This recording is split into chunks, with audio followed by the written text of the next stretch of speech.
How many times has this happened to you? You get a spark of inspiration, a business idea, a fitness goal, a creative project, and for a moment, you feel unstoppable. But then the buts creep in. But I don't have enough experience. But what if people laugh at me? But I need to research more, plan more, be more, before I start. And just like that, the idea fades. Back to someday. Here's the painful truth. Someday is a myth. The perfect time doesn't exist. The perfect version of you doesn't exist. And the longer you wait, the more life passes you by.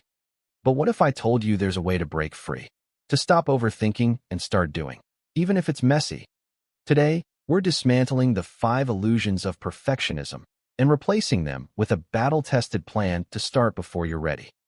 Step 1. The 70% rule. We've been taught that we need total certainty before we begin. I'll start my side hustle when I have the perfect idea. I'll ask for the promotion when I've mastered every skill. But here's the reality. If you wait until you're 100% ready, you'll be waiting forever. Instead, adopt the 70% rule. 70% confident, go for it. 70% prepared, launch. 70% sure, take the leap. Why? Because action creates clarity, not the other way around.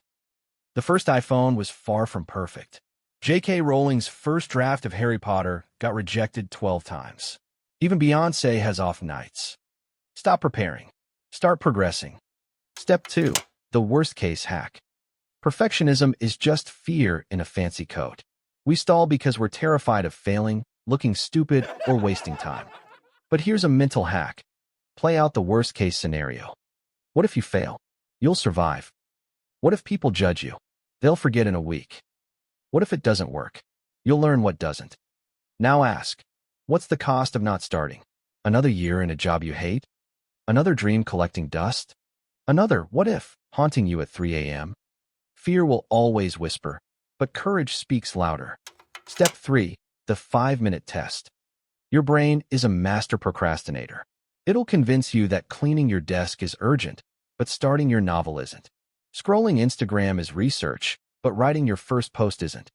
Here's the fix, the 5-minute test. Tell yourself, I'll just work on this for 5 minutes. Then I can quit. Why it works? Starting is the hardest part. Once you begin, momentum kicks in. 5 minutes often turns into 30. Even if it doesn't, you still move forward. Try it today. Want to exercise? Just put on your shoes. Want to write? Just type 1 sentence. Want to learn a skill? Watch 1 tutorial. Small starts lead to big finishes. Step 4. The failure resume. We've been conditioned to see failure as the end. But what if I told you it's the foundation? Create a failure resume, a list of every time you got rejected, messed up, or fell short. Now, next to each one, write what it taught you. That job rejection led you to a better fit. That failed project showed you what not to do next time. Failure isn't the opposite of success. It's part of the curriculum.